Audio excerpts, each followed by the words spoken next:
Welcome to the Tilton Talk Show, sponsored by Image Cleaning. Well, the Derby Day disappointed all of us after all the hype. We didn't really show up and give them across the road the kind of game it should have been. No hat-trick for Chekundoy, and he ended up having an early bath.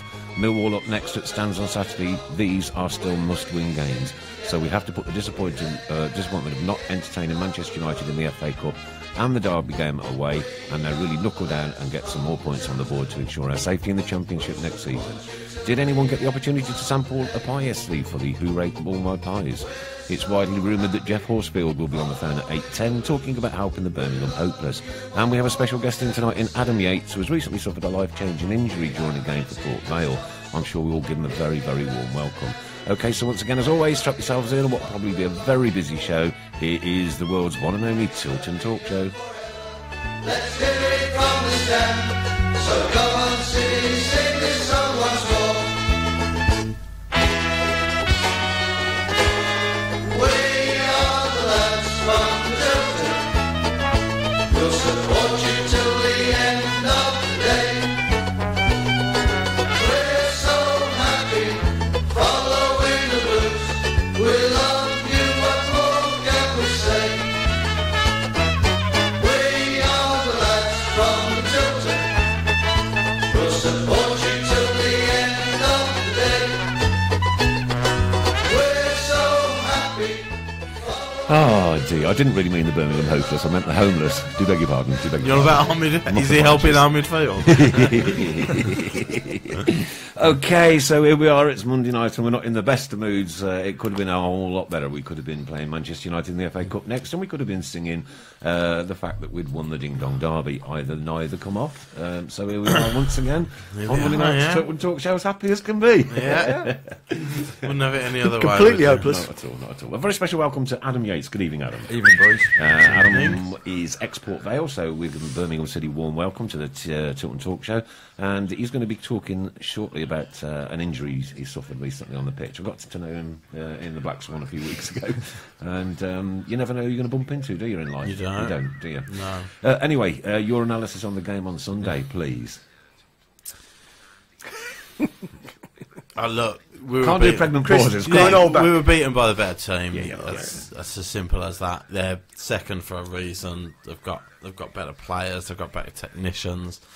And on the day, especially in the second half, they played better than us. They were brighter than us.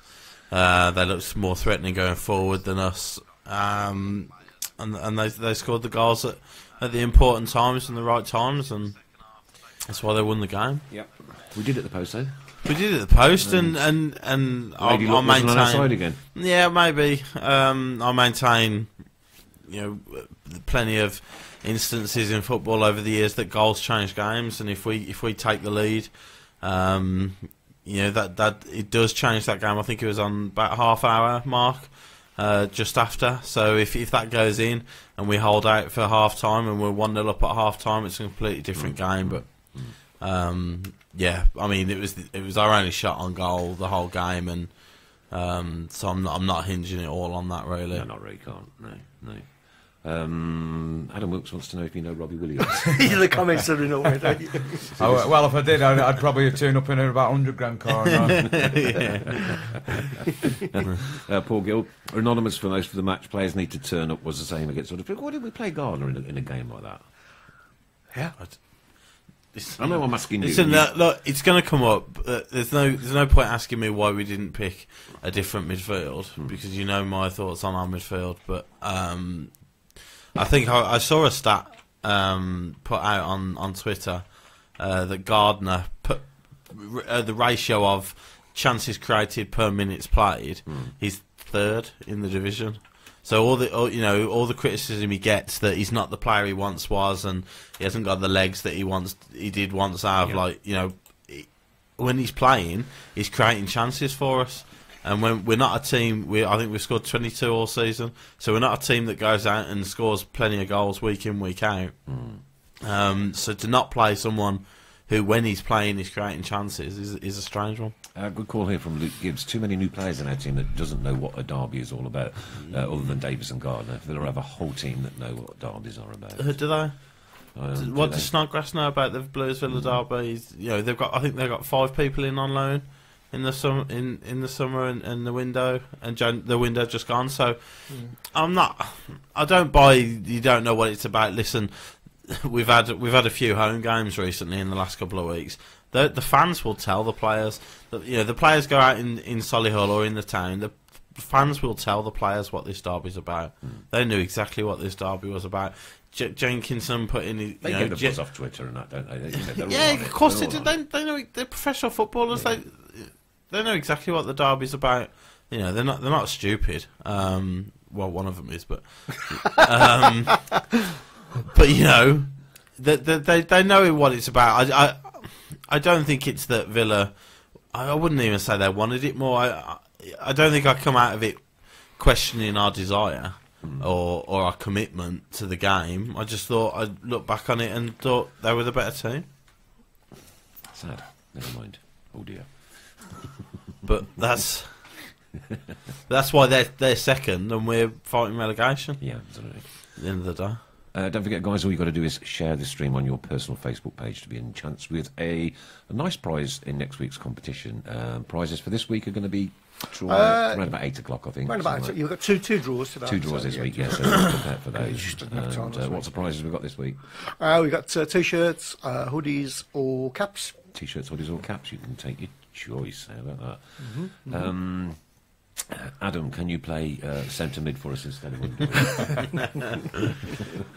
If the players lose the game and they've lost with the boots on, there's been a few tackles, and you know the fans know that they've had a right go. You know, you can't really complain, but if they haven't done that, then you've got every right to complain. That's my feeling. And what football team do you support?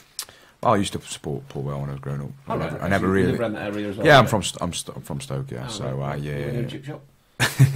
I used to go. I didn't really go to the games when I was young because I was always playing. But my granddad supported Port Vale, so I guess I was following his footsteps. Went to Port Vale's ground with that pre-season. Yeah, last pre-season. Yeah. 2-man fight, punch up in the corner. Yes, there was. Yeah, Jack Storer. Jack Storer. Not heard much of him lately, have we? No. Jack Storer. There's a name Keeps that will himself quiet for once. probably be forgotten for the rest of eternity. But he was like hearted though, wasn't he? Cannon Doy's ban be extended to 10 games for violent conduct. Paul Hipkiss, well done, Paul. Subs too late from Fate. I couldn't agree with you more. He had no game plan there, did he? Strange sub as well. Yeah. We were we go 1-0 down, and I mean Hotter's got plenty of positives about him. He's got a lot to his game. Technically very, very gifted. But you're 1-0 down in a derby like that, away from home. Their fans have just got a rise from the goal. You know, we're under the cosh a little bit. I thought they come out strong after they scored the goal as well. We were under the cosh a little bit, and I thought that might have been the time for Adams. You know, and he chose Hotter, and I don't think Hotter kept the ball for more than 5 seconds. You know, throughout the whole game. It was a strange one. I think Hutton probably couldn't believe his luck when he brought Hotter on. He wasn't going to run past him, and that was a strange one. And then obviously waiting so long to bring Adams on, and in the end they got the second goal, so it was game over then. I've got to say hello, good afternoon and good evening, to my brother Lee. Thank you for joining in. Don't forget to share this, that's all you need to do, buddy, on your personal Facebook page, and you'll be in the chance for a prize too next week. I have nothing to do with the draw, so I can't possibly be blamed for pulling you on out. Cottrell too negative, scared of being thrashed. Would you rather have been thrashed than... But it's a difficult one, because he's gone with the same setup, the same team that's won away at Sheffield Wednesday and beat Sunderland at home. So, I mean, if anything, I looked at the two lineups before and thought Bruce has got one that's gone negative, because he brought Jedinak back in instead of Bjarnason, and Bjarnason's been playing the majority of Villa's games recently, and he brought Jedinak in, which was obviously because the home game when Ndoye played in the 10 role. He was. I don't know whether he's watched Blues since then, Bruce, but and Doy's hasn't been playing that role. But I think he's brought Jedinak in to win headers, to be strong at set pieces and everything like that, just to make him a little bit more solid. And it worked wonders for them, because Jedinak, again, I don't really want to talk about him too much because it's the game it annoys me so much. But people talk about Ndoye as an enforcer or a break-up or a play. You watch Jedinak. You watch Jedinak. That's how you break up play. That's how you change a game. That's how you enforce a game. Well, as Kev Kelly said a little while ago, Brucey tactically outdone Cottrell Yeah, back four with Jedinak holding. He did. So he did, and it worked perfectly for him. Luke says he's never seen you so smug. I'm absolutely not smug. No, that's the one thing I wanted to get. I am in no way, shape, or form happy that Ndoye keeps playing and keeps playing poorly. I mean, because it affects Blues. We've lost the derby, and he made himself look an absolute mug again on national television. He was awful. He played 45 minutes against Huddersfield, and our own fans were laughing at him. The Tilton was laughing at him whenever he tried to make a pass, and he's mindlessly running after loose balls. His own fans are laughing at him.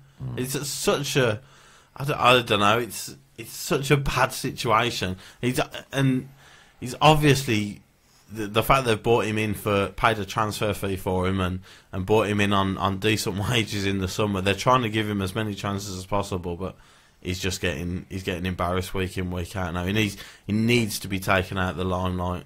Obviously, he won't play against Millwall. I'm hoping big time that we put in a performance against Millwall, and that whoever comes in for him has a really good game, and then we might not see a lot of him after that.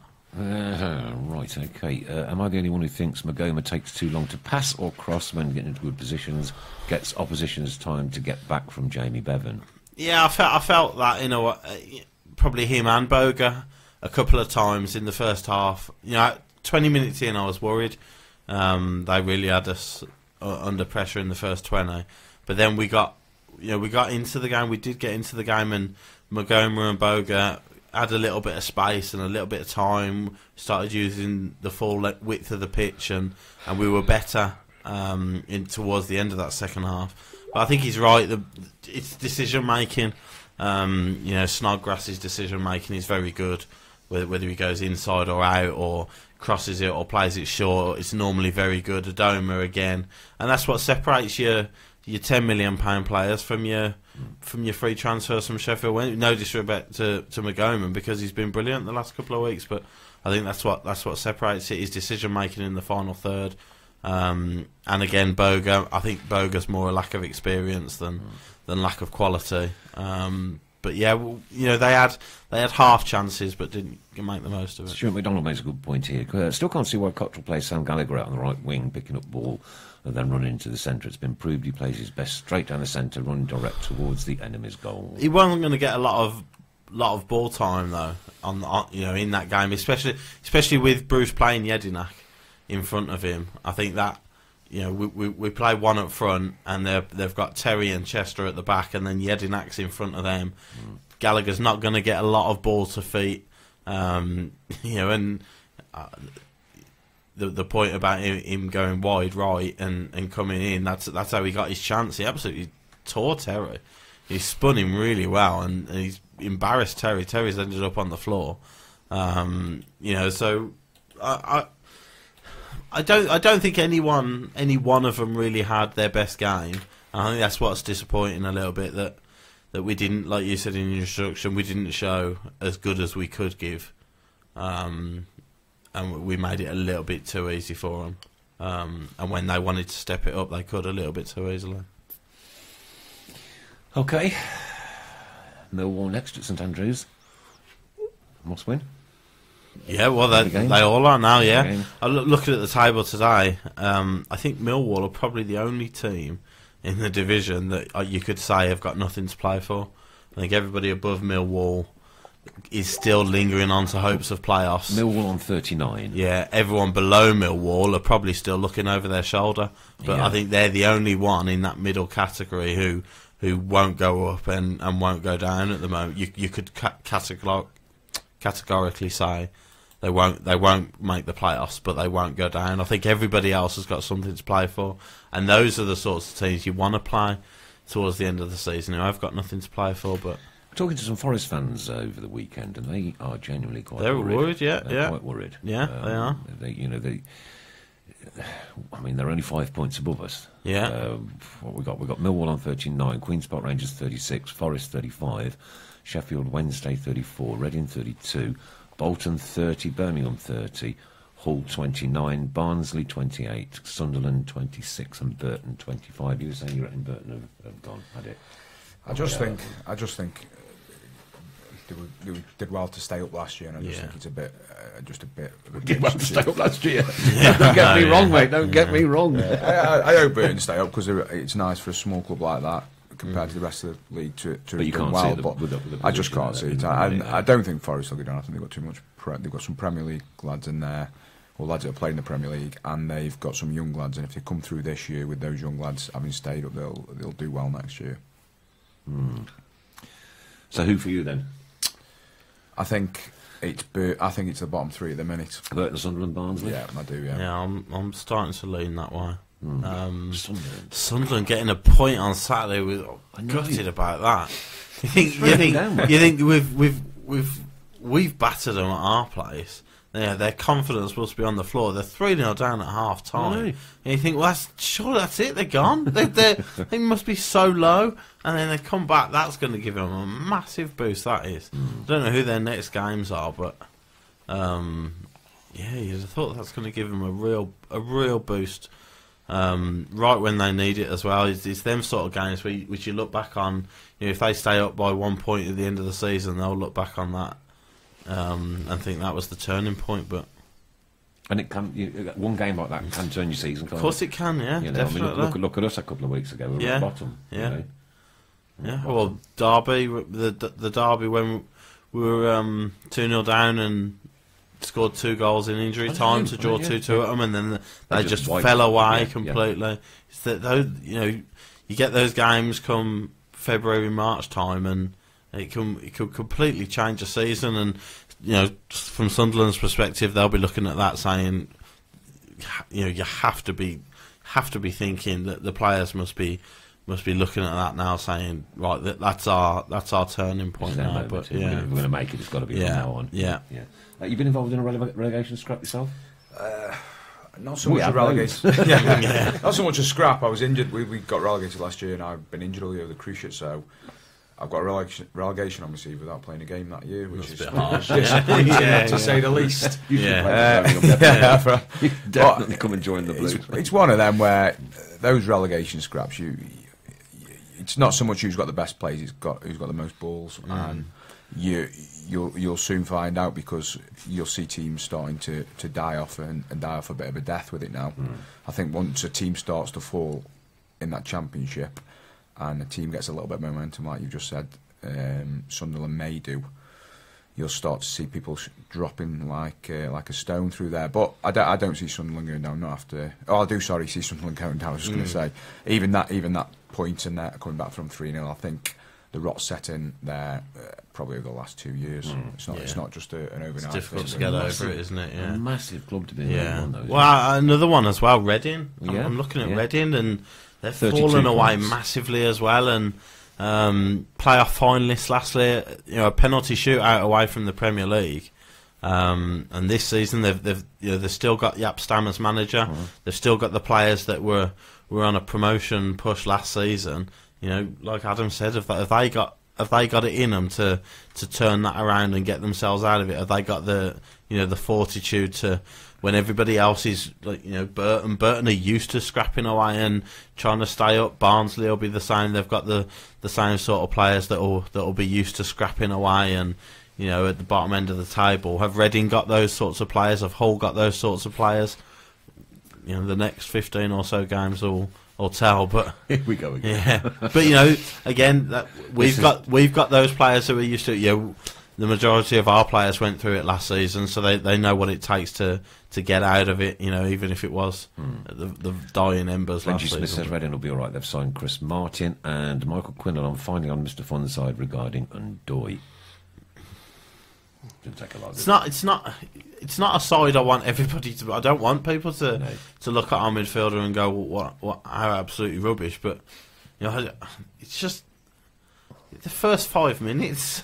Give it away so many times again, and the one thing you want to do, you go away from home to a side that have won 6 on the bounce, which they had. They're flying with confidence.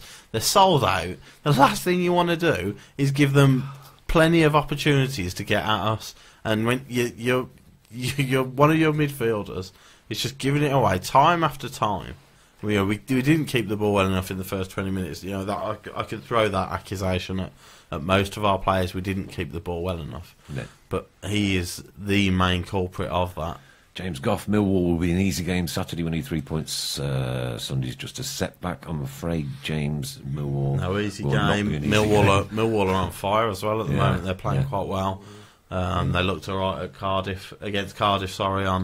On Friday night. I think that'll be it won't be as easy as it looks. Matt Wilkes wants to know, what did you make of Cotterell's post-match interview? Very negative, doesn't fill anybody with confidence. Strange. It was a strange one, wasn't it? Accusing people of not being up for the game passing players by, that's a strange one. Who's he talking to there? You hope he said something to them in the dressing room before he's come out and accused them. I don't know what.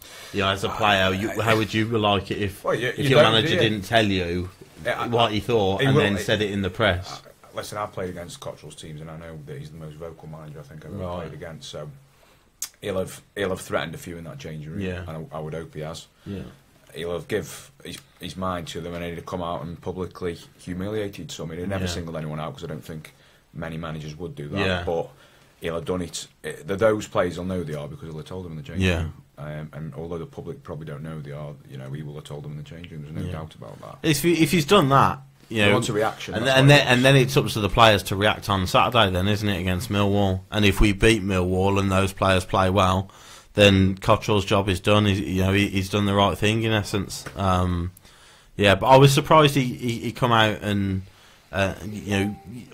you come out and say, we didn't play well enough. Villa were the better team. Fair enough. To come out and say it's passed on by and the game was too much for them, it's a little bit. It's like you said, it's a bit demoralising. And like I said, I hope, and Adams said there, you'd like to hope certainly that he's told them before he said it in the press. Well, he's questioned whether they can play at that level by saying that. And I would hope every player in that changing room that, as he heard him say it, or he said it too, will want to get the bit between the teeth and prove him wrong. Absolutely, and that's what he's probably hoping for, because you can't come out there and bloke smoke up on his backside, because at the end of the day they weren't good enough. No, of course. Yeah. Where did you watch the game? I just watched it at home, but could have come back to one. yeah, probably. I just thought I lived up to my reputation. No, it's a surprise. You disgraced yourself again. I can't remember. No comment. What did you think about the game? I just thought that they just shifted the ball a bit too quickly, Villa, and I didn't think there was as much fire in the game as I was expecting. Really, I remember Geoff took me to Villa Birmingham derby. It was at St Andrews actually, and I just remember thinking there was probably more tackles had gone in that game. Carl Walker played in that game, so that's it was quite a while ago. But I remember thinking there was some fire in that game, and then I thought yesterday there wasn't quite as much. Now whether that's because it's a bit of a different atmosphere there than it was at St Andrews, I don't know, but I would have thought there'd have been more tackles, especially early on, and there would have been a bit more fire from both teams. Obviously, wait, you go to the end of the game and someone gets sent off. Yeah, it's much ado about nothing at that point. It's late on, but you had Jack Grealish, who first half was the best player on the pitch, and second, he was. And when you've got to get someone into him, you've got to get someone to get into him early, and there'll be someone. I know I've played against Craig Garner, and you'd have known You wouldn't have given him the he run, wouldn't, would he? you know, and if he had have gone past him, he'd have left one in on him and let him know that he was in a derby, and you know, he wasn't to take the Mickey out of him. Yeah.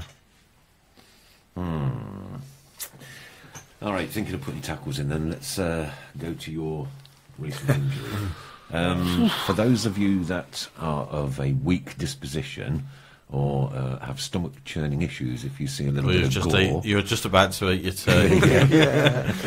you might just want to look away now. Talk us through what happened first, then. Just in a game, I was running back to the goal. The ball's in the air, just outside the area, and I've got my arm on the forward, just about to take it back to the keeper, and he's come out to clear it and caught me flush with a knee. That's what happened. Right on my cheekbone and the eye socket. Now, I didn't go down, and it didn't knock me out, but obviously I went down to my knees. I've still been crying.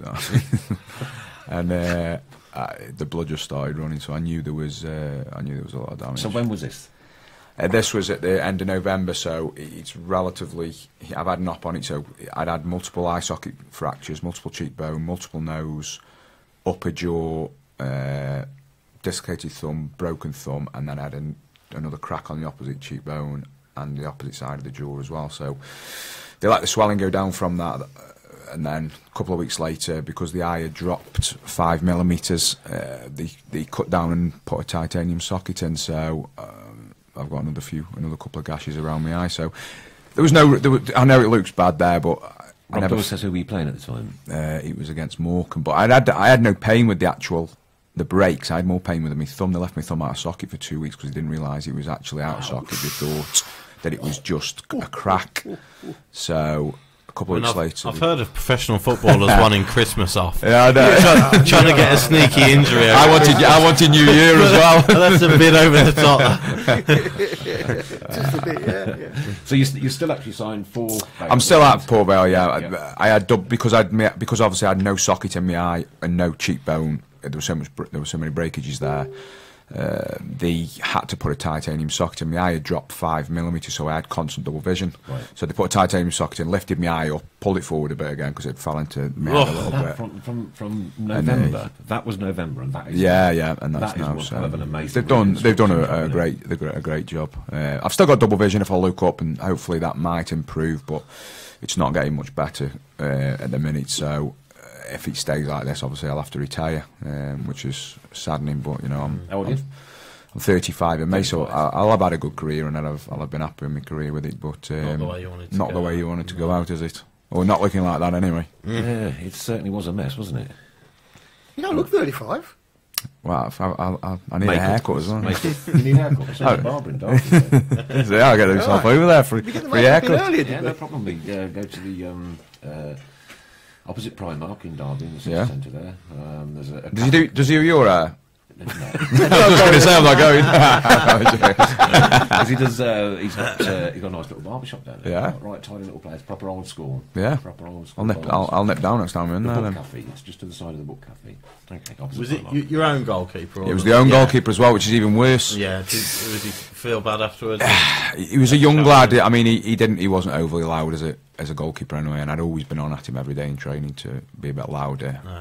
But I Your went, own fault, then. yeah, I went into him at once. The swelling had gone down a little bit to say, you know, it's not his fault and don't let it affect him. And if he's got to do it again, he has to come. Yeah, He has to come out yeah. and do it because as a young lad doing something like that, it can affect his career. And if he's not coming off his line as a goalkeeper out his Definitely. box, you know, he's probably going to be detrimental to his career, isn't Of it? course, yeah. So if he's got to go out and clean the centre forward out, the centre half, or the full backs, you've got to go and do it.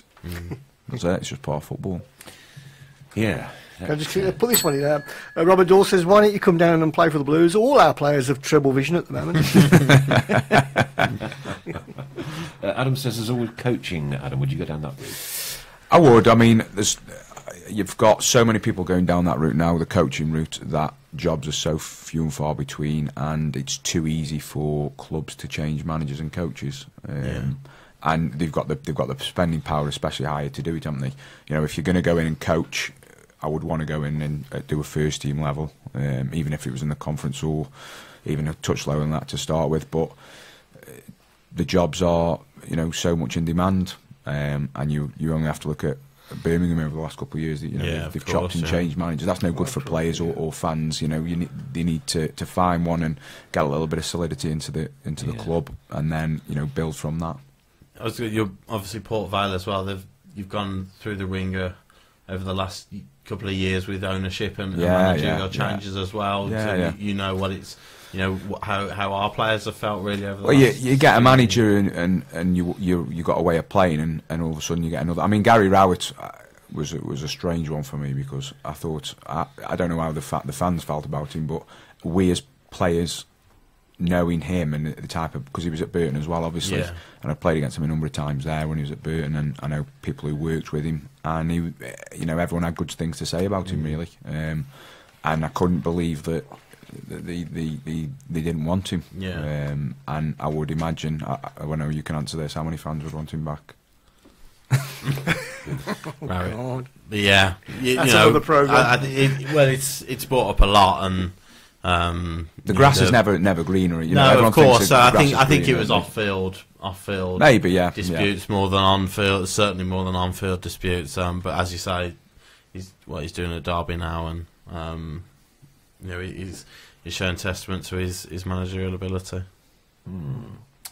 Well, thanks, Adam, for that insight problem. into your horrific injury, and you probably, as you say, got a little bit more surgery to go through. Yeah, maybe a little more corrective surgery more than anything. The muscles But I'll around tell you my what, eye. they have done a fantastic They've done a good job. Yeah, he's done a fantastic good job. job. I've gone from a 5 out of 10 to a 4, and that's not too bad after that picture. Adam, in your heart of hearts, do you think you'll play again? I don't. If you said to me, could I play like this now, I could. If the ball was in the air and I was going and challenging you, and I didn't see you quite as clear as I should, and I injure you as well as me. Or if you miss the ball. I could end up going and doing something to you, and it just isn't. It wouldn't be fair on any other players. Great attitude. But I'm, you know, if I was 21, I'd have probably been. Yeah, your mindset's different. Yeah, you know, I think the young lads that are coming through now are too eager to miss a game with an injury and make sure that they're okay, whereas you'll find a lot of the older pros will play through injuries, because if you don't play through injuries, you don't play many games in your career. Yeah, there is some more Rowett discussion going on. Biggest regret by Blues owners is getting rid of Rowett, but they will never admit it, and I don't think they ever will. Adam Wilkes says, could be a regular on here, actually, Adam. I'll pop down again. Yeah, I've done a degree at university. Professional sports writing and broadcasting. We don't have clever people in here. What's going on here? And then I've been doing a bit of football agency work. So, you know, I've done it for free for some lads. You know, some of the lads who've moved on from Port Vale and other clubs. So, brilliant. I would like to get involved in that, and I've offered help and advice to any young lads or any players that would want to speak about it. So, you know, that's something that there's too many agents in the game that don't look after young players and are in it for money, and. I've known. Of course, we know an agent, don't we? We do know one, but I do know there's been agents in the past that have sent players kids' boots, and when the kids haven't got another contract, they build them for 10 pairs of boots. You know, which is absolutely disgusting. And some agents have done that in the past, and you know, I've been there when players have had the bills through. So I think players, when you're a player, you need some advice, and you need to know that you're not getting charged for that advice sometimes, because. You know, if a young player's going for a small salary somewhere, you don't want to be taking any money off him. You would hope that, in good faith, if they got a move, they'd let you do the deal. That's what I think. Hopefully, we're going to do an agent talking, probably with yourself and one other fine friend. Once he's got himself sorted out. And with a bit of time behind his belt. So just one more, because they're starting to come in now. Has the injury affected your life outside of football? Well, this was the worry. I mean, what they've said is they might operate again to get a little bit more movement back in the eye, because essentially what's happening is when I look up, one eye stops here and the other one keeps going because the muscles won't let it go up. So I play a lot of golf, especially over the summer. I get down to sort of 3 or 4 handicap, and I will be very disappointed if I get to the summer and I can't play golf. You know, because it's something I enjoy.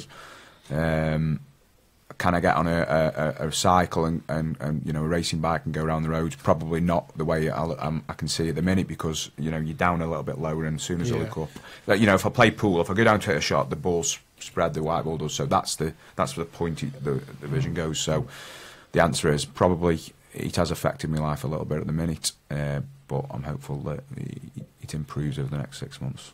Fantastic. Good stuff. Just a little bit of reaction to tonight's game. Sturridge is off injured already, apparently, according to Stephen Rice. If you know what the nature the of the last injury thing was, Albion Steve, knows. then let us know on that one if you could. Right. And there was lots of... is it McGomer's agent? No. Magazine. No. These are agents that deal with players predominantly from the lower league. Well, I probably, if you're an agent and you've got a young lad at Manchester United and he's on X amount of money, you're not going to be charging him for boots. But what has happened, I mean, it was probably 10 or 15 years ago. I remember a lad getting boots and I was like sort of 20 years old, and this lad's having 5 and 6 pairs of boots every 3 or 4 months. As a young lad, you're thinking, bloody hell, I want them. Yeah. And then next thing, the lad's released and he gets a bill through for them. I mean, he never paid it and he had every right not to pay it. Yeah. But that just, that's what agents are like. Some of them the players, the PFA be there for those sorts of players. Yeah, in the those PFA are situations, fantastic. I mean, the PFA are probably the best union for employees in the world, because they just support you so much. And even when you finish football, I mean, they pay for any courses. If I'm 50 years old and I go to them and say, look, I want to do this course, they pay for it for you, excellent, which is unbelievable from a union.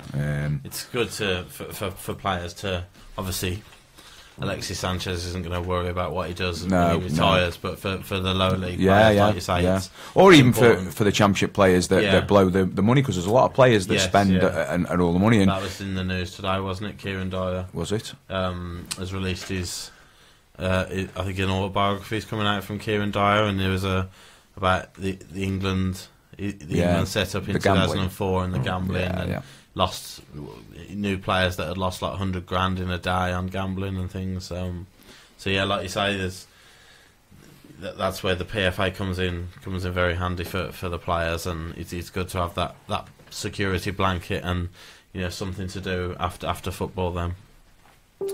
Can you still drive? Kev Kelly wants to know. I'm fine driving. I mean, it's at a point where your site's deemed. They would only operate on your site if it's looking straight or looking down. Yeah. It's looking sideways is fine. It's looking up that's at the highest point, which is the problem. So I'm fine driving, but they're hesitant to operate because it's so close to the optic nerve, and that if that goes, you're in big trouble. Yes, certainly. Lee Holder says, "Who's the best player you've played against?" Do they want me to say a Birmingham City player? No, to be honest. Obviously, it will be. It's your mate, the centre midfielder, and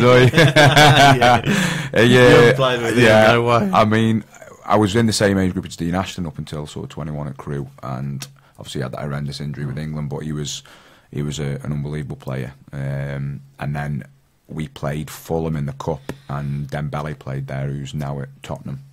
And you just couldn't get close to him. He just so physically strong. And what you find is it's not so much a pace over a long period on the pitch. Yeah. It's the 3 and 4 yard movements. Yeah. You think you can get there, and you're not even close. It's just a different level. They're a different level. Those top Premier League players. Yeah. All right. Hopefully, getting Jeff Horsfield on the phone now as we speak. So start preparing for that. Getting ready. Here we go. I think we might even have a little bit of success coming on.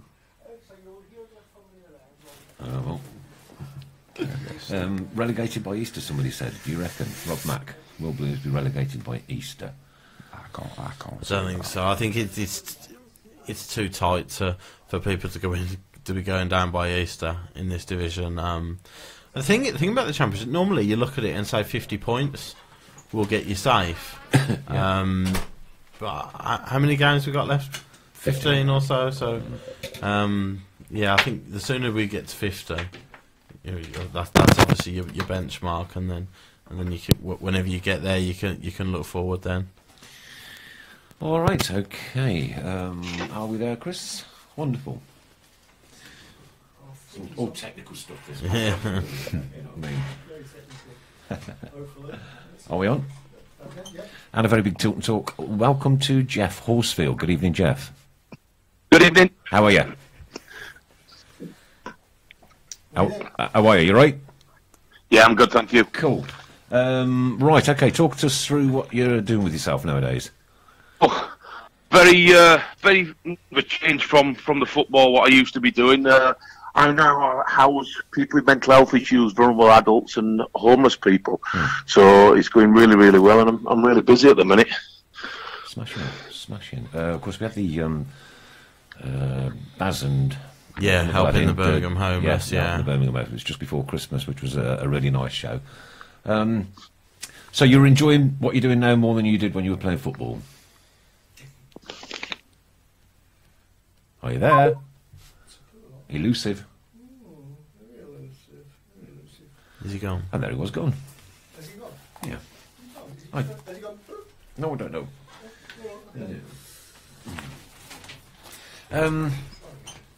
Try him again, yeah. Nick Rawson says Blues have stayed up with 43 points before. Yeah, I think you want to be aiming towards the 50 mark.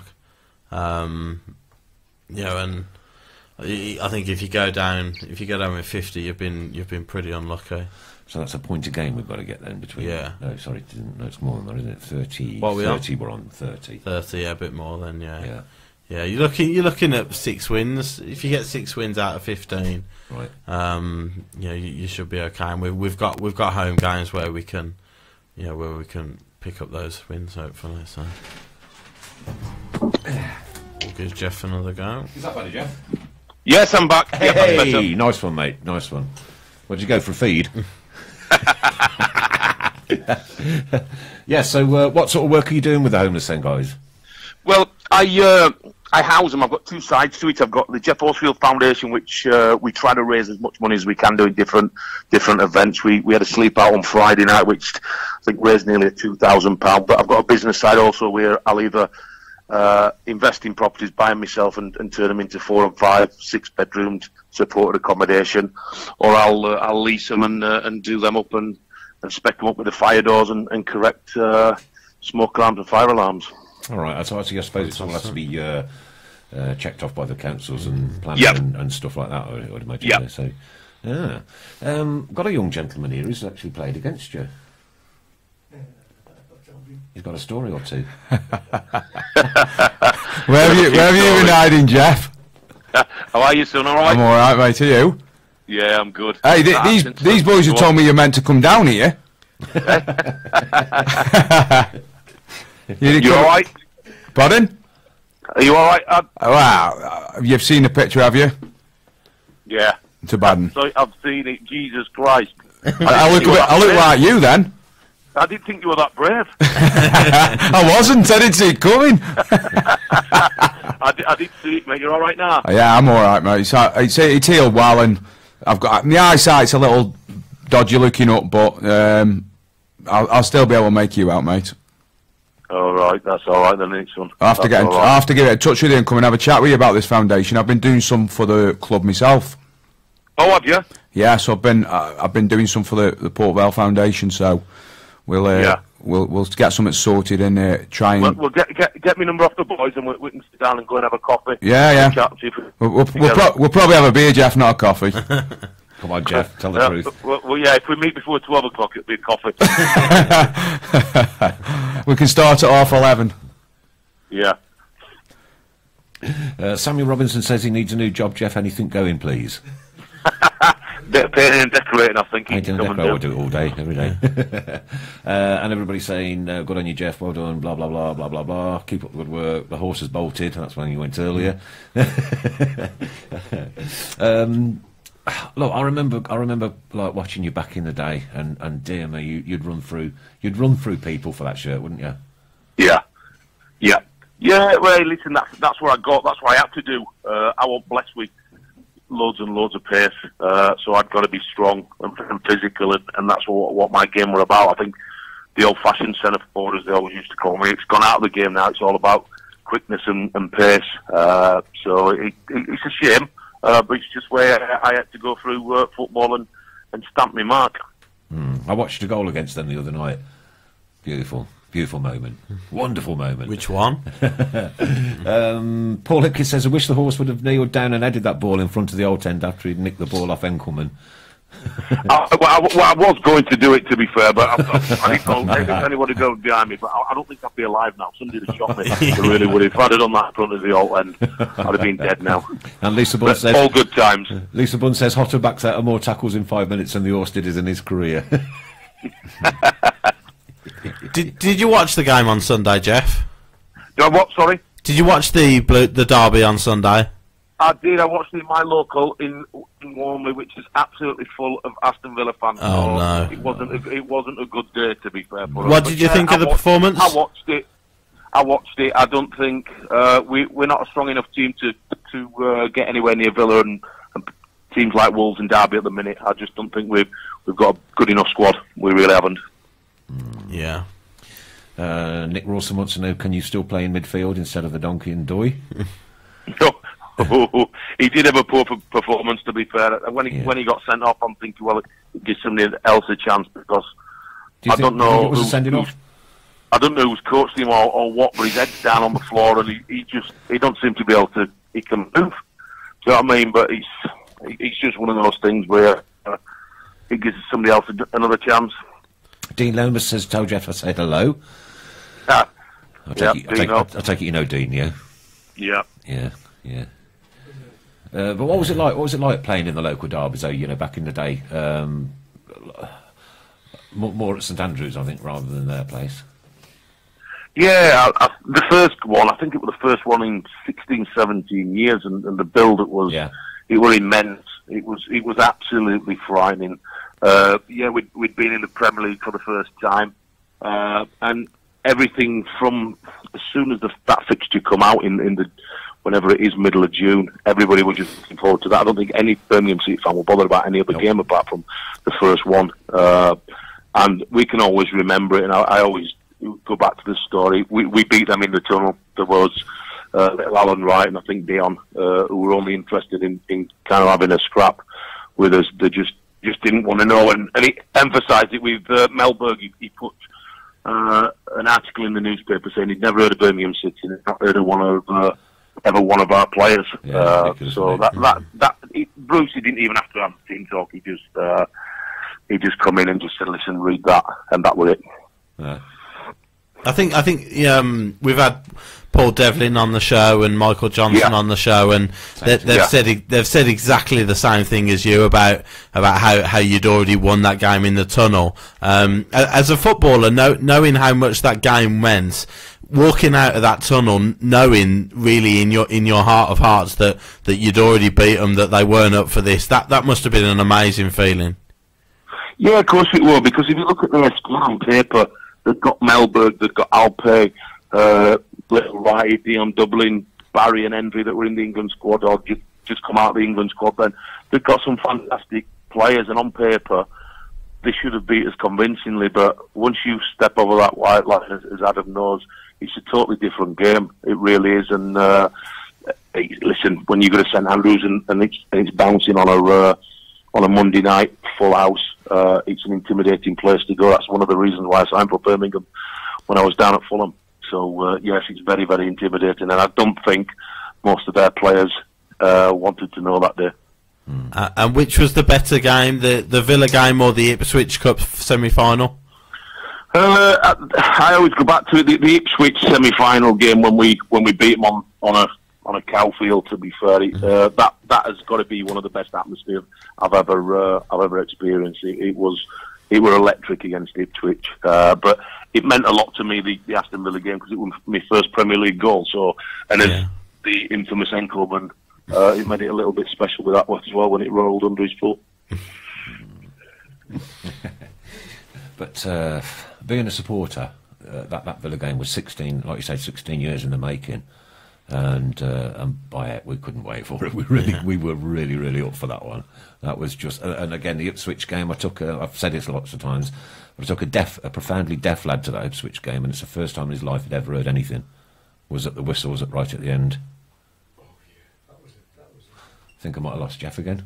No, it's not. No. Still there, Jeff? Are you still there? Yes, I'm there. Ah, right. Yeah. Adam Wilkes says, what are your feelings towards Bruce now he's managing the Neighbours? Just a job or Judas? Neighbours. It's difficult because obviously staying with Brucey Boone football, he's gonna take any job he's gone for, and he's a good manager. Listen, he's one of the best. I've played under some fantastic managers, Kevin Keegan, Brian Robson, and Stevie Bruce, and he's up there. He really is. His man management skills is absolutely frightening. It's not just about his tactical awareness. He had a Taff with us, Mark Boyd, who's with Mark Hughes at the minute, was at Stoke, and he's a fantastic coach, and it's just his man management skills. He's an old school, where if you wear your heart on your sleeve and you do put the effort in, then he'll stick by you, and listen, he will get them promoted. You can see how strong they are. He shows with his experience, bringing somebody like John Terry, yeah, they've gone over, he's highly priced of what age he is, but he brings that experience. It looks like he's pulled Grealish to one side and said, listen, you can be a top player if you pull your socks up. So he's got somebody in them changing rooms now that wants to get promoted, and he will get them promoted in the end, which is a shame. Yeah. Yeah. Robert Dawes asking, what football team do you support? I support Liverpool, believe it or not. Right. I was born in '73, and in the '80s it was Ian Rush, Kenny Dalglish, Alan Hansen. So they were the best team around then. So I just became a Liverpool fan. Never supported Barnsley in my life, where I'm from. But so always look out for Liverpool. Bick Singh, I think you know Bick, don't you? Yes, I know, but Yeah. Jesus, I see him every week. Jeff has a fundraiser in March for the foundation, worth mentioning, what looks to be a great lineup. Yes, I've got a cabaret night on the 23rd of March with Botanical Gardens, who have been fantastic, have given me the venue free of charge, and we're having a sit-down meal at Ifias, providing the food, and Amber Sand from Botanical Gardens are providing all the food, refreshments and everything. So it should be a fantastic night. Tables have just gone on sale through Eventbrite. It's a cabaret night, so we've got Miss Martin, a drag queen artist from Nightingales and the Village. We've got comedian and a UB40 to finish it off, and we've got some fantastic prizes. We've got Dong, the Birmingham City chairman's just more or less said I can have anything I want for the charities. He were absolutely fantastic. And to be fair to him, and a lot of people don't know this, we did a sponsored sleep out on Friday, and Don came along about 11:15. He didn't leave till 2:30 in the morning. We were playing five-a-side on St Andrew's car park, believe it or not. And it was fantastic. But going to the do, like I said, tables are on sale, and they're going very, very fast. We've only had it on for about 2 days now, and there's about 10, 12 tables gone out at 25, 26. So it should be a fantastic night. There's ex-footballers, Darren Moore, Paul Devlin, Andy Johnson, there's a few ex-boxers, Charlie Williams, Frankie Gavin Cummins. So it should be a fantastic night. So if you want a good night, get down there. Charlie's been in, hasn't he? Yeah, we had Charlie in a few Charlie, months ago. Yeah. Ray says, Jeff, I loved hearing you say when you went in goal, I couldn't understand why you didn't score 40 goals a season. I did. It's a funny story, to be fair, because unfortunately for us, Nico Vasson snapped his crew shirt. I think he's been in goal. Have you been in goal? Do you have? I thought he'd been on goal. But going back to the Villa game, Stevie Bruce said to us, "Listen, it's either you or Matty Upson that goes in goal." So I decided. I thought, well, I'm not going centre half. I might as well go in goal. And I've got Benno's shirt, walking towards the goal, put his gloves on, and I've got big hands. And Benno's had pretty small hands, and I felt like Kenny Everett walking to the goal. I really did. And then I'm about 40 yards off the goal, and I'm thinking the goals are getting bigger and bigger and bigger. And I thought, well, just thinking to myself, I won't think he'd keep it clean sheet. I'm thinking, how do I not score 40 goals a season? But luckily for us, they've gone down to 9 men with Good Johnson and Big Dion getting sent off, and thankfully I didn't have to make too many saves. A couple of comments coming through. Have you got stories and memories about Christophe de Gary? Yeah, listen, everybody knows what has me and Christoph did when he first come to the club. It cost me about 2 or 3 years football with a running out to do for him.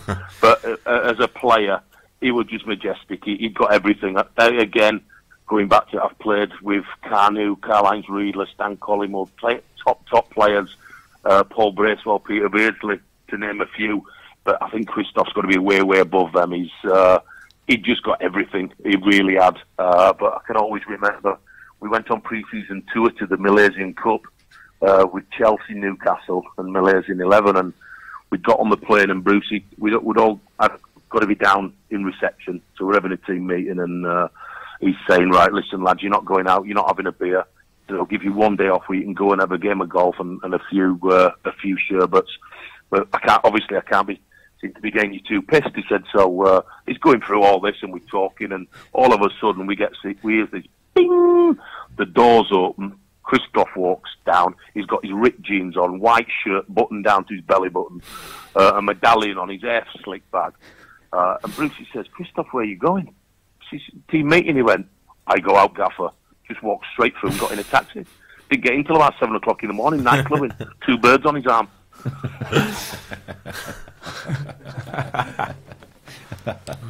Robert Dawes says, Jeff, do you have a charity page or a Just Giving page or anything?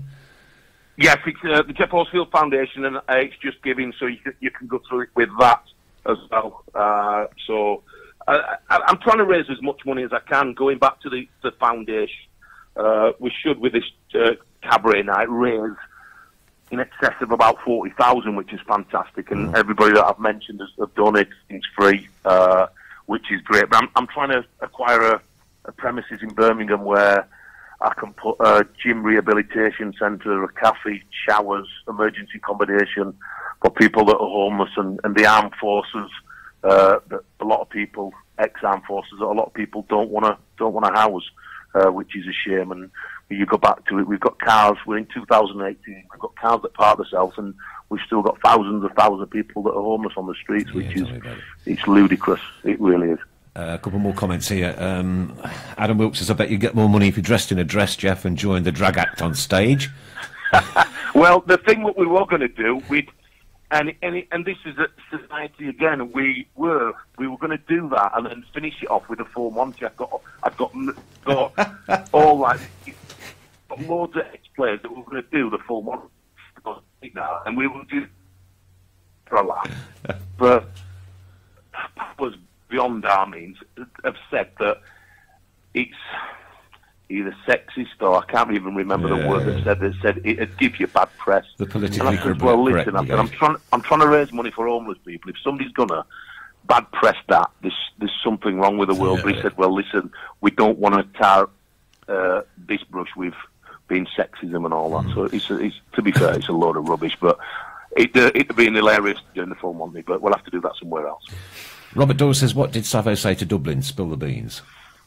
Do you know something? Everybody asked me, they asked Debs, they asked all players. We do, obviously I were on the bench anyway, so I didn't know, but I don't think he said, he's not a racist person, Sav, because I think everybody thinks he were through the racism, but definitely not. I don't even know what he said, and listen, I would tell you the truth, because he's, I'd like to stitch Sav up, if I'm brutally honest, but he didn't say anything. I always can remember that when he come off, we'd obviously won 2-0 and we were celebrating and all that, and then all of a sudden Sav's at the front and we're walking up the stairs and you see Big Dion, and he's stood in his shorts and he's got some frame on him, Big Dion, and he's waiting for Sav.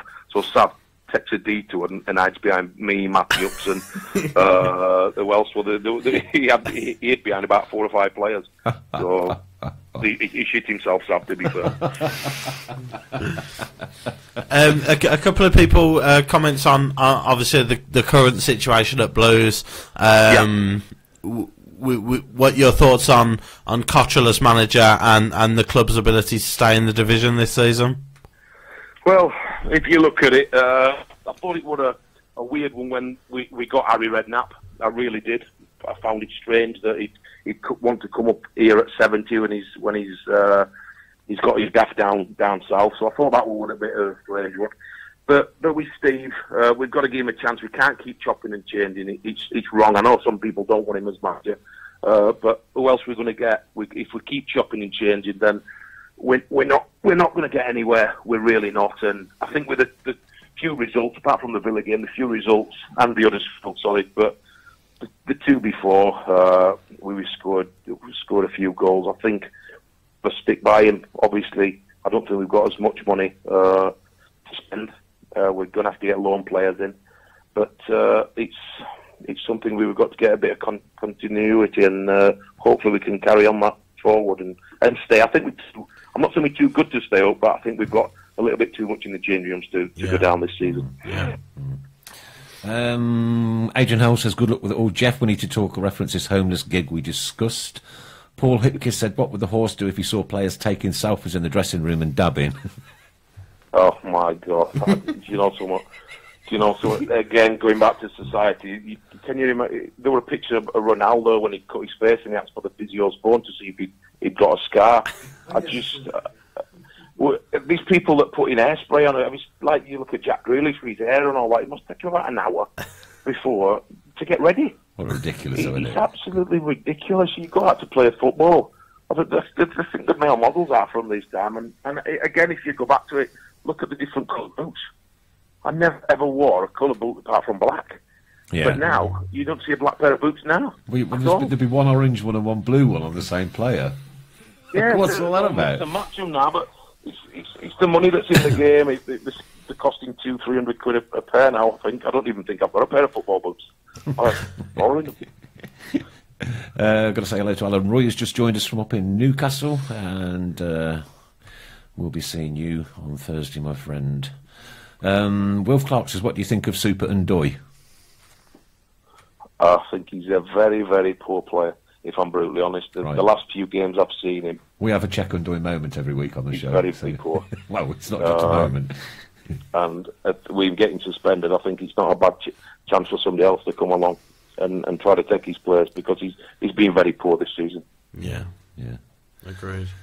Kevin Kelly says, did Darren Dean turn out for the sleep out? Did he, sorry? Darren Dean. Did he what? Turn out for the sleep out. Darren Dean. We got about 15, 18. I was that cold on Friday night, I don't even know who was there. It got to about 2:30 in the morning. I was absolutely... It's one of the hardest things that I've ever done in my life, that. It really was. It got to, like I said, mid-morning, 2:30, 3 o'clock, and the temperature just dropped. Somebody said it were only 0 and 1 degrees. It felt like it were -5, -6. So how they do that? You just can't imagine what these guys go through their night in, night out, can you? You know. No, I'd got 3 sleeping bags underneath me. I'd wore in 2 sleeping bags. I'd got long johns on that I'd not wore since I was not carrier on in Barnsley on site. I'd got gloves on, hat on. It was just frightening. So it just made me realise how hard it is for these homeless people. Adam Wilkes says, how's your health nowadays? Reference your testicular cancer, which was all good, a bitter blow, a massive blow. I've got a massive belly with a beer gut, but apart from that, I'm all right.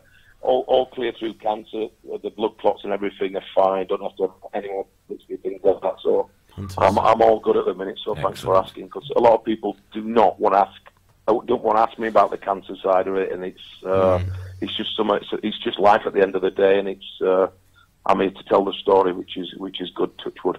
Yeah. And Kev French says, would you wear gloves, Jeffer? I would never wear gloves. I can't even remember if I wore them in training. It's a good job he's not in striking distance, isn't it? No, I wouldn't wear gloves. I wouldn't even wear them tights or anything. I think it's getting ridiculous. I remember being at West Brom when I signed for West Bromwich Albion, and we were trying to get shirts done, and Gary Megson would not let us wear long sleeve shirts, no matter what. He wouldn't let us wear hats or snoods or anything in training. Some of them had got them tights on, but that's as far as it went. I just think if you're playing football, yeah, you're cold at the beginning when you go out, but if you're running around, you shouldn't be cold. Simple as that. So no, I wouldn't allow gloves on at all. And a couple of a question that came up earlier. Who was the hardest opponent you came up against in your career? He's got to be Amanda Vidic and Robert Huff. Again, it's them two were like kind of me, but bigger and as strong, if not stronger. I can always remember Robert Huff. We'd had a tussle at half time. At the first half, and we were going in at half time. And he's jabbed me in the back, and I mean, he's gave me a right into the back of the kidneys, and it was. I just thought, oof, this is. I'm having. And I just thought, yeah, I'm having a bit of you. I said, but he did get it the second half. Believe me, I put me stood straight down back of his Achilles. So, and he just smiled at me. To be fair, so them two kind of players were as good like as he me, got. a lot better than me. Yeah. Well, thanks ever so much for joining us, Geoff. We'll make sure No that worries. Adam gets your telephone number before we part from here tonight. Then you can get in touch and have that coffee. Yeah. Coffee or 10. Coffee or 10. We might have both. We might stretch from a coffee and sandwich to and pints of Stella. Andy Callum says, a proper player. Loved watching Geoff play a bit like Claridge. And just nothing but positivity tonight on the board. And don't forget, if you want to help Geoff out, you can get in touch with the Geoff Horsfield Foundation. Is that through Facebook, or is that just on an internet site? That's on an internet site, that one. That's on an internet site. And have you got a Facebook? Very welcome to come on the show anytime you like, matey. Yeah. Ladies and gents, Geoff Horsfield, what an absolute ledge. What a legend. And of course, you don't realise, we were talking earlier about, career changing and career ending, situations. He went through the same himself with that testicular cancer. Yeah, and for a young guy, to be a footballer and then learn that you've been struck down with that. Yeah, it's almost unbelievable. It's almost unthinkable. You look at the comments that came through. He's a incredibly popular player. Who's not just at Blues. Obviously, a spell at West Brom where I think he scored on the last day to keep them in the Premier League as well. So he's popular wherever he's been, and I think it is that he wasn't born into football, if you like. He wasn't a star at 16, and he was always going to make it. He's had to work his way through the ranks and work hard to get where he got to, which is always the fans always appreciate players like that. How did you get to know him, Adam? He came to Port Vale at the back end of his career, and he never really played very much when he was there. He moved on to the coaching side, but straight away when he came into the changing room, you see Geoff Horsfield coming in, and you're thinking, wow, we knew what type of player he was, and although his legs he wasn't able to move his feet quickly, he could still run. We would do the warm-ups, and Geoff would take the running side of it, to get going, and he had such a good stride. He was a better athlete than people gave him credit for, and he was so physically strong. He wasn't full of muscle, but he was aggressive with his size, and if he got hold of you in training and pinned you, you couldn't shift him. Like you said there, you joke about it, but it probably did cost him a couple of years towards the end of his career. The running he did for the likes of De Gary and Stern John, at his time at Blues, he always ran himself into the ground every single game. You think if he plays like players nowadays, and probably managers will take him off after 70 minutes to conserve his energy. He probably got 2 more years out of his career. But he was one of them in training, and I know people say he trains like he plays, and there isn't that many of them. But Geoff, he would literally, if he could edit and you were there in the way in training, he was editing it, and that was it. He wouldn't go around and intentionally hurt you, but he was just a guy where, and Lee Hughes was the same. There were guys where if you tried to go and tackle them, they would just catch you with a knee or an elbow, not intentionally, but they were just heavy. But they just had heavy bones, and both of them. Geoff was a better finisher than people gave him credit for as well. Geoff wasn't just a big, strong, robust centre forward. He was a good finisher. Geoff was, and he probably never got the recognition for that side of his game. What could we do for one of them now? Wouldn't be bad, would it? No. Yeah. Wouldn't it be nice? Yeah. Wouldn't it be nice? You knew if Geoff Horsfield was on the team sheet, you were in for a good game. You knew it. Yeah, and I think like Adam says, you know, centre halves would have known it as well. Seeing his name on the team sheet, they'd know that they were going to have to be in for a battle. It's the dressing room as well. You see, with older players and players like that, the dressing room takes care of itself. So it's self-managed. Yeah. And I would say certainly over the last 3 or 4 years, with the foreign, a lot of foreign players coming in at the bottom end as well now. You know, there's a lot of foreign players. Yeah. The dressing room isn't as disciplined as it's been in the past, and you know, I learned a lot from Geoff when he was there, and not so much on the pitch, but about the dressing room and standards, and you know, making sure that we were all at it every day. And Geoff was one of them. I mean, he would voice his opinion in the dressing room, whether he'd played well or not played at all. You know, Geoff would say what he thought, and those are the people you need. And how many players Birmingham got like that, I don't know. Yeah, that's an interesting point. I was going to ask you. You know, professional footballer still in today's dressing rooms, if you like. You know, there were a lot of talk earlier on in the season when Blues were going through a tough patch about you know, infighting in the dressing room and disharmony in the dressing room, and how would you go about dealing with Well, that? I mean, you know, I had a year out last year with a cruciate injury. I'd been playing with a cruciate tear for near on 2 years without, unbeknown to me, which is obviously is very, very, very, it's very small percentage of people it happens to. If you've got strong quads and hamstrings and calves, you can get away with it. Mine had been tore for a couple of years, so when they found out I was tore, there was no swelling, and just operated straight away. But I was in that dressing room, and although I wasn't playing because I was injured, I was still one of the only voices in there. We had a lot of foreign lads in the dressing room, and there was no real steel in there. That's why they got relegated. Now, having been in a dressing room with some players like Jeff Horsfield, you know, Michael Brown, who's obviously had a fantastic career in the Premier, your recent manager, those type of people, the dressing room runs itself. So when you've got a Steve Cottrell coming in, usually, more often than not, those players would have voiced their opinion in the dressing room. They'd have had a scream and a shout at someone. There might have been a couple of people grabbing hold of each other, but that's going out of the game. And like Geoff said, his type of player are few and far between now. Competition time. We really ought to get this done, as we're being reminded quite vociferously. Just we got. Just a quick couple of comments as well. We do try to answer all the shout-outs on the shout-out. Sometimes there's 1,000 shouts.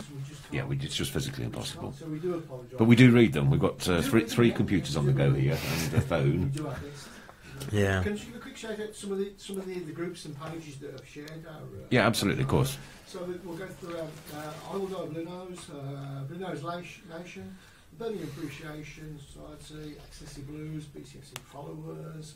We've got Blues Trust. We've got Blue Grubbies Keep Lights On, Small League Alliance, BCFC Fans Group, Birmingham City Fan Talk, Birmingham City Fan Zone. We're Birmingham City. We do what we like. Tilton Alliance. Born a Blue Nose, die a Blue Nose, and lots more, but just haven't got enough. It's an amazing, what a family. These are all the pages on Facebook that allow us to share this live stream to everyone, and you know, build the audiences up every week. It's incredible, and we've gone. Well, we hit around 30,000 a week, something like that. 30,000. We don't even get that in the gate. We don't even get that in the ground. Tell the football club to listen to you. We've tried. We cannot accommodate your request at this point in time. One for Adam that's been in the news recently as well. What would the players think of the Mahrez situation at Leicester? So obviously didn't get his wish to move to Man City on deadline day. And I mean, if I was in a dressing room and it happened at the level I've been playing at, then I would say to him, look, he's entitled to want a bigger club and a bigger move. You know, you can't take that away from him. But he hasn't gone, and he's got to dig in and help the team out now, because you know they need him. And if it was in our dressing room, we would be saying, listen, mate, you dig in and help us, and you make yourself available, or he's getting lifted every day in training, and people will be looking to give him a boot in training now. You can't have 15 lads in a dressing room turning on a player. You know, at the end of the day, he's got to go in the next window regardless. If I was him, I'd want to play until the next window, and you know, because you don't want to be sat doing nothing for you know, at least till the summer. You're at the market if you don't do anything. It depends how strong that dressing room is, and I would imagine in that dressing room that, Leicester strike me as you can't go and win the Premier League if you haven't got strong characters. So they'll have some strong characters. Horsfield mentioned who's still there. Wes Morgan, Jamie Vardy. They won't let him. I mean, you know, Jamie Vardy isn't the biggest or the strongest, but I bet he has a voice in that dressing room. Yeah. And that's how it should be. And I would expect within the next 2 or 3 weeks that he starts playing again. I would hope so. Do you have a big flag at Port Vale which gets passed around? Yeah, they've got one. Yeah. How smelly is yours? Well, I don't know. I've never got close enough to smell it, but we've got one that smells like. It's an old obsession, Shen's that is. But every week somebody has to put a comment on about the smelly flag. Have you ever tried a chicken balti pie?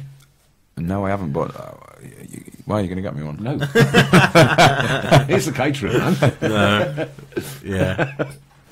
Oh dear. Should we do the draw? Yes, please. Yeah, if we could.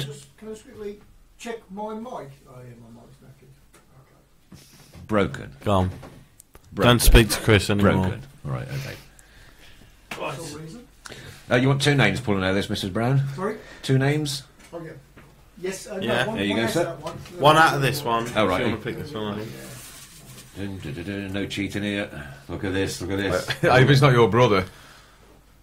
Robert Stokes. Robert Stokes, get in touch with the show. You are the winner of the first prize. And the second one is coming from where? Sorry? Yes, I'll get the next one. Okay. Just give me 2 minutes. We'll carry on. Already. Okay, So, amongst yourselves. so Robert Stokes, if you get in touch with the show, then we'll get your prizes posted off to you as soon as we can. Some complimentary ones here. Adam, you're a handsome lad. Has Sky offered you a pundit job? That guy must be blind because he can't see my eye on him. I think he's looking at the photo just before the operation. Which one's that one? Wolf Clark says you must eat oat cakes from the potteries. Unbelievable. Yeah. Unbelievable. Have you had them? I can't stand the things. They're horrible. They're like eating the skin off your granny's arm. That's my granddad, that is, yeah. So he's from up that way. So Yeah, I love them. yeah. Horrible things. Do you not like them? Oh, they're vile. Oh, They're nice. vile. Bit of cheese on it, bacon. Worcester sauce on Oh, it. yeah. Give me a ring of black pudding any day of the week. Oh, no. Oh dear. I've never had a Povey's oat Yeah, of cake. course. Next draw. Right, here we go again then. So that's the second first one. one. Robert Stokes, congratulations to you. And the second one will be... We don't have balls like the FA. Paul Toombs, Tombs. Paul Toombs and Robert Toombs. Stokes. There you go. Okay. If I could pass those back to you, Mrs. Brown. Thank you very much. Thank you. Thank you very much. Thank you. 10 to 9, where's that gone to? Oh, no, it's flying by, That's yeah. crazy, man. That's crazy. Always does. It's crazy. Who is the Endoy of Port Vale? I can't really say yet until I'm officially left, but let me tell you, I will be telling you. My my lower league knowledge isn't that. Obviously, League 2 this year. How are you getting on in League 2 at the moment? They're struggling at the minute. We had Michael Brown who had a bit of a tough run really, and then went, and then one of the old players, Neil Aspin, came back. He's had a decent start, but they sort of fell off in the last probably month or so. So at the minute they're probably 6th or 7th from bottom. I don't think they'll go down. Right. But it's just the levels in football are minimal. Yeah. You can. I can remember Jackson McGowan. We were playing against him time and time again when he was at Burton in League 2. Yeah. And he was much like he is now. I played with Clayton Donaldson in the England non-league side. Morrison I played with in the England non-league side. So there's not much of a line in football. Maybe a little bit of quality in there, a bit of luck. Yeah. And momentum as well. You get 1 or 2 wins under your belt. It can take you takes to you the right next up. few games. Yeah. Kev Kelly says, does Adam recall John McCarthy? Right. He's actually been in with us just before my injury, and then probably just after. He was a fan, and you know what? He was probably the nicest guy I met at football. John McCarthy. Yeah. He was a manager at Chester, and he's never a manager, but he's a very, very good coach, and he's a lovely, lovely bloke. And I can hand on all. I was probably there with him for 6 weeks, and I don't think I heard him swear once. Does that stop you being a good manager? If you, I just think he was too nice. Yeah. I do. Yeah, I mean, I had all the way through. I was at Crewe until I was 21, and my manager and coach for the young sides at Crewe up until the first team was a guy called Steve Holland. Now Steve Holland's Gareth Southgate's number 2 at England, and he was at Chelsea for years and years. And the difference between him and every other coach I've had it's absolutely gulf. I can't explain how good of a coach he was, but he was never a manager because he was a nice guy, and he could never manage a team. But as a coach, there was no one that could come close to him, and I think some people are like that. Yeah. Do you get more of a reaction from yourself if you've got a manager that's effing and blinding and shouting and screaming?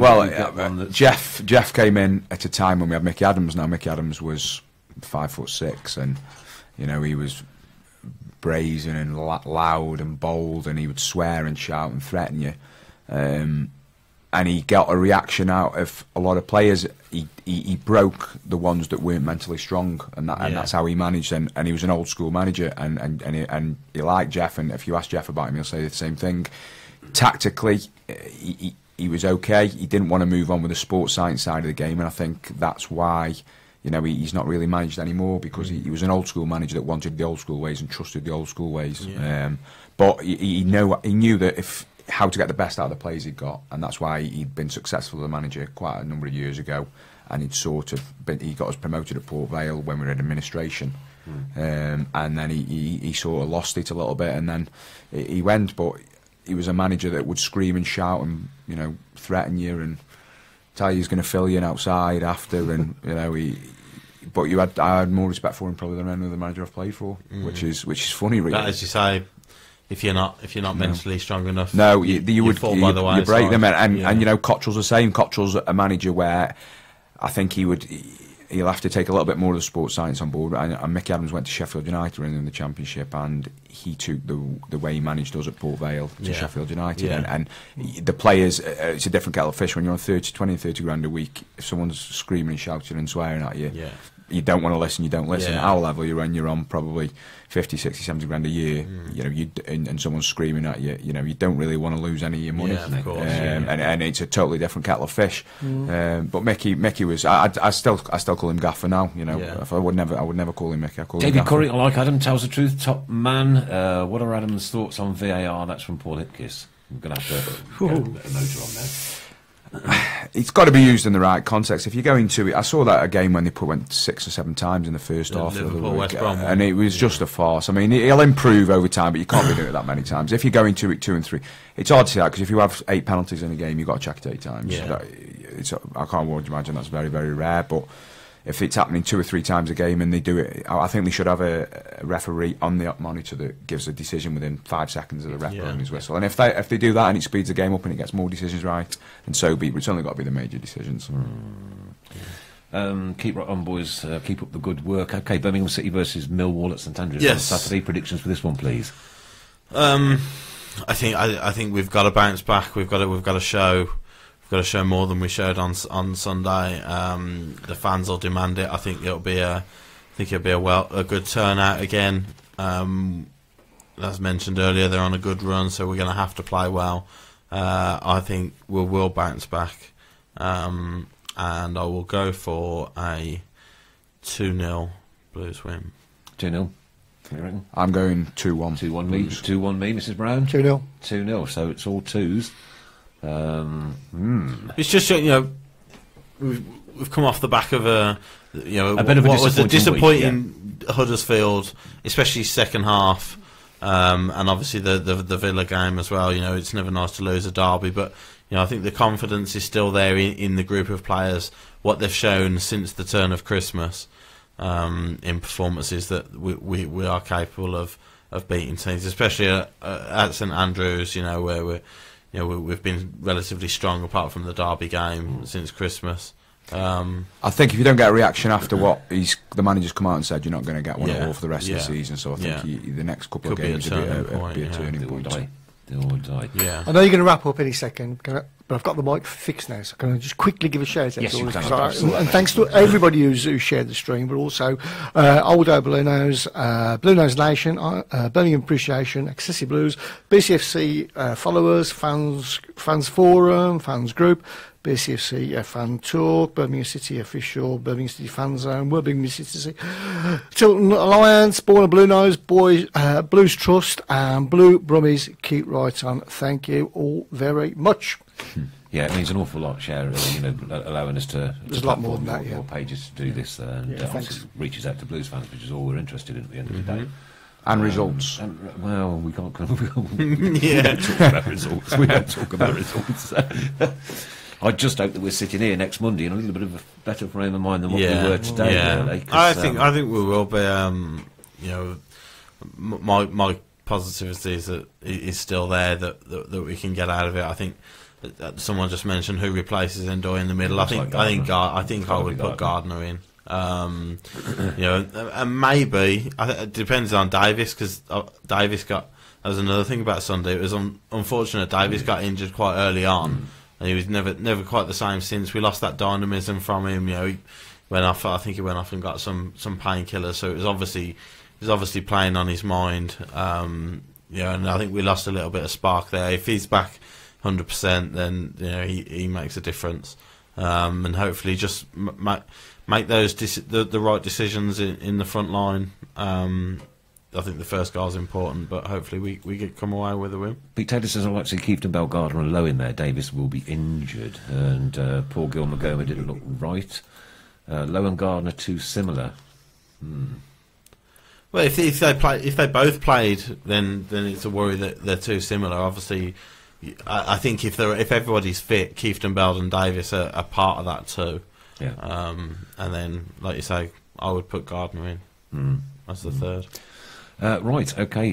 Nice chat out there for you, Adam. Adam's been a top guest. Welcome back anytime, top bloke. Yeah. It says a lot because, like, you know, I wasn't worried about this, right? But you're a Port Vale player, and these are all Birmingham City supporters. Yeah. And but I wanted to get an insight as to what your club, actions and everything that you know, with a it was a life-changing injury, for goodness' sake, you know. And you know, from our perspective, and I think, you know, you've been very, very fortunate that you've had the right support, the right doctors, the right surgeons, etc., etc., etc. All right, you've got a little bit of a process to go through, and I'm sure everybody on here and attached to Birmingham City Football Club wishes you well for your Thank you very much. It's been an absolute pleasure. Yeah, and for me, I've enjoyed You've got it. to go and tell Nick now. Yeah, I'll tell you. Don't worry. I'll let him know. Well, what can I say? Millwall next. Let's just hope it's 3 points on Saturday. This is the Tilton Talk Show. Mr. Fon, thank you so very much indeed. Pleasure, thank you. Your eloquence and your honesty and your renowned smile. And I haven't lost my rag once, have I? I don't think. I think I've done quite well tonight. But no, Mrs. Brown, thank you very much. New microphone for next week. Yeah. I fixed it now. Jeff broke it. I'm black Jeff. It's Jeff, yeah. Jeff Horsfield, Yeah, top man. Can I say to Ray, thanks for that steak last week as well? You wanted me to mention it, yeah. Lovely. What? How did you have it cooked? Well, in the frying pan, normally. Medium rare. Oh, yeah, medium. No, medium. Medium? No. Medium rare. It's got to be medium rare.